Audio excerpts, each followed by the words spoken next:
ଆସ ଆସ, ମୁଁ ତମ ଦୁଇ ଜଣଙ୍କୁ ହିଁ ଅପେକ୍ଷା କରିଥିଲି। ଝିଅ ଶୁଆ, ଯା ଜଲ୍ଦି ଯାଇକି ପୂଜା ଥାଳି ନେଇକି ଆସେ, ଆଉ ତ ଭାଉଜ ମାନଙ୍କର ଗୃହ ପ୍ରବେଶ କରିଦେ।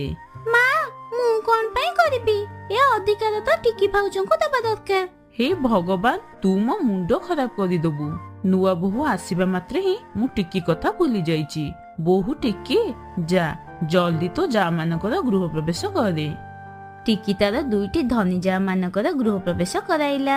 ଆଉ ରାନୁ ଘରକୁ ଆହୁରି ଦୁଇଟି ବୋହୂ ବି ଆସିଗଲେ। ଆଜି ରାନୁ ବହୁତ ଖୁସି ଥିଲା।